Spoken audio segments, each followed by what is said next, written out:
안녕하세요. 오늘은 세종대왕 평전 11번째 이야기를 나눠보도록 하겠습니다. 오늘 내용은 조선과 일본 간의 이제 대외 무역 관계예요. 근데 이 안에 이제 대마도 정벌 이야기도 이제 나올 겁니다. 근데 이제 우선 큰 틀에서 이제 결론부터 말씀을 드리자면, 이제 일본과 조선 간의 관계는 이제 가깝고도 먼 당신이었다. 오늘날의 관계가 좀 비슷했던 것 같은데 좀 다른 측면이 있습니다. 자, 하나씩 살펴보도록 하겠습니다. 우선은 조선이 일본을 상대하게 번거로웠던 이유부터 나눠보도록 하겠습니다. 단순히 왜구가 쳐들어왔다 이걸 빼고 이제 큰 틀에서 말씀을 드리는 겁니다. 이때 당시에 일본이 분열돼 있었어요. 그러니까 강력한 중앙 정부가 없었죠. 그래서 일본의 각 지방별로 그 수많은 영주들이 이제 조공 무역을 하러 이제 막 오는 겁니다. 이제 이것 자체가 일단은 조선 입장에선 대단히 번거로운 일이었어요. 딱 중앙정부 하나랑 공식적으로 이렇게 서로 이제 사신이 와가지고 교류하면 너무 편한데, 여러 군데서 막 오니까 이거 하나하나 다 예의를 갖춰서, 조선은 동방예의지국 아니겠습니까? 다 예의를 갖춰서 받은 이제 그 토산물, 품물만큼 이제 돌려주면서 뭔가 또 주는 이것까지 다 거래를 하는 게 너무 골치가 아팠습니다. 더 문제는 뭐냐. 이 일본 사람들이 점점 이제 초기에 비해서 이제 얍삽해지는 모습이 이제 보여집니다. 무슨 얘기냐면, 자꾸 사신을 자주 보내요. 자주 보내면서 자신들이 드리는 조공품, 토산물은 적게 드리는 겁니다. 그러면서 뭘 요구를 하느냐? 식량을 자꾸 달라 그래요. 주로 달라는 게 식량입니다. 근데 식량은 일본뿐 아니라 조선에서도 이제 얼마나 귀합니까? 근데 이 식량을 이제 그 역으로 이제 받으려고 계속 짧게 끊어가지고 조금씩 조공품을 드리면서 오는 거예요. 이때마다 조선은 또 동방예의지국이니까 다 예를 갖춰서 일일이 다 상대를 해줬죠. 얼마나 짜증나고 번거롭겠습니까? 그래서 결론적으로는 심지어는 이제 이렇게까지 이제 조선의 정부에서 얘기를 합니다. 그냥 일본과는 거래를 안 했으면 좋겠다. 이제 이 정도였던 것이죠. 이때 당시에는 문화적으로 어쨌든 조선이 일본보다 앞서던 때였습니다. 그러니까 조선 입장에서는 일본을 상대하지 않았으면 좋겠다. 이런 얘기가 나오는 겁니다. 자, 실제로 심지어는 그 무로마치 막부가 이제 이때 당시에 일본의 이제 가장 큰 실세라고 할 수 있는 정부로 이제 취급할 수 있는 가장 큰 규모의 영주였는데, 이 무로마치 막부조차도 막상 조공품을 갖고 오는 걸 보면 일본의 조그마한 그 지방 영주가 보내는 거랑 별 양의 차이가 없었다. 그러니까 조선 입장에서 받아봤자 별로 이득이 될 게 없는 거예요. 그러면서 오히려 이제 막 대장경도 이제 좀 보내달라고 하고, 대장경 같은 경우에는 이때 당시 조선에서도 굉장히 귀한 책이었고 몇 권 없는 책이었어요. 세종대왕께서 고심 끝에 한 권을 줬지만 이제 역으로 땡깡을 부리면서 목판까지 내놓으라고 막 화내기도 하고, 황당한 외교가 진행되었다. 그래서 조선에서 이 무로마치 막부의 사신까지 보냈습니다. 보내가지고, 아니 왜 이렇게 조공품이 이렇게 형편없고 조금밖에 안 뿌는 거 너무 예의가 없는 거 아니냐. 국가 간의 관계인데 좀 예의는 갖추면서 좀 거래를 하자라고 했더니, 기꺼이 무로마치 막부의 수장이 하는 말이, 명나라와 조선이 힘을 합쳐서 우리 치려는 거 아니냐면서 이렇게 핑계를 잡으면서 말 돌리기는 하고 이제 까다롭게 이렇게 대하더랍니다. 자, 근데 이제 더 문제는 뭐냐? 그나마 농사가 되는 지역은 이제 좀 안정적이라고 했죠. 농사가 안 되는 지역은 왜구들이 되었고, 여기서 더 가장 핵심으로 위험한 지역이 대마도였던 겁니다. 대마도는 이제 돌섬이기 때문에 농사가 거의 잘 안 돼요. 원래는 조선 사람들이 살고 있었는데 오죽하면 살기 힘들어서 떠난 곳입니다. 이곳에 이제 일본 땅에 있던 사람들이 와서 정착을 하게 된 건데, 결국에는 왜구 해적이 되었다. 자, 이 대마도와 이제 관계에 대해서 이제 조금씩 더 이제 살펴보도록 하겠습니다.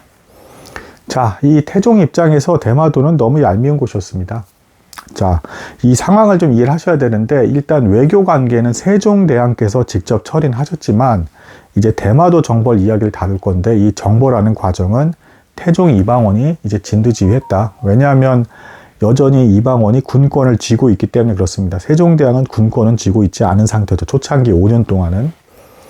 자, 이방원 입장에서 이제 대마도는 태종 5년, 태종 6년, 태종 8년, 태종 10년, 이때마다 왜구가 쳐들어왔습니다. 조선에. 약탈해로 해변가에 와가지고 약탈해가지고 도망간 것이죠. 얼마나 화가 나겠습니까? 2, 3년 간격으로 계속 쳐들어온 겁니다. 그런데 드디어 기어이 대마도에서 39척의 대규모 선단을 가지고 대형 사고를 쳤습니다. 명나라 해안가에 가서 약탈을 했고, 이것도 모자라서 돌아오는 길에 황해도 해주와 충청도의 사천 지역을 노략한 뒤에 도망간 겁니다. 이 노략 과정에서 이제 조선의 이제 군인 수백 명과 이제 그 백성들이 죽은 거예요. 자, 이 보고를 받고 드디어 이제 이방원이 분노 게이지가 폭발 이제 하게 됩니다. 신하들과 의논 끝에 말을 합니다. 도저히 안 되겠다. 대마도는 기어이 정벌을 해야겠다. 이방원이 이제 이를 갈고 철저하게 준비를 하기 시작을 합니다.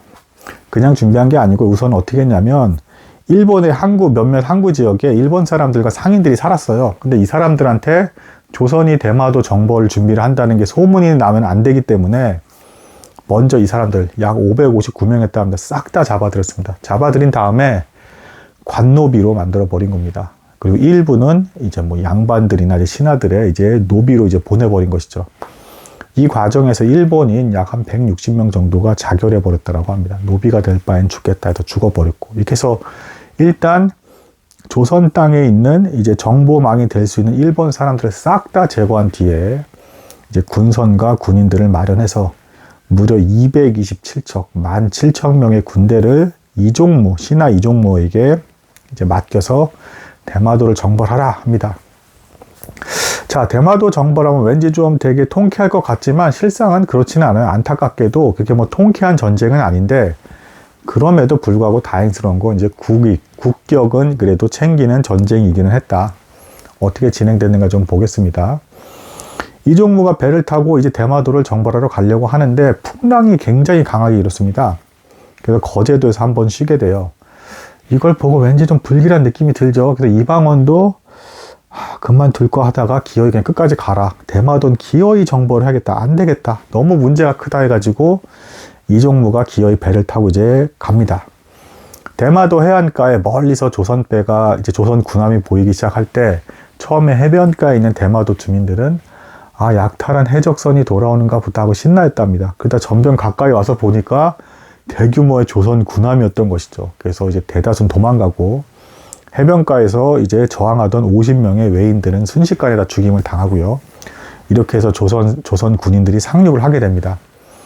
근데 문제는 뭐냐, 대마도가 깎아지는 절벽이 정말 많고 숲이 정말 많은 곳이에요. 그래서 한두 명이라도 숲에 숨어버리고 매복해버리면 도무지 찾을 길이 없습니다. 동굴도 또 많아요. 그러니까 막 이 사람을 찾는 데만도 엄청나게 인력이 소모가 되는 그런 지역이었던 겁니다.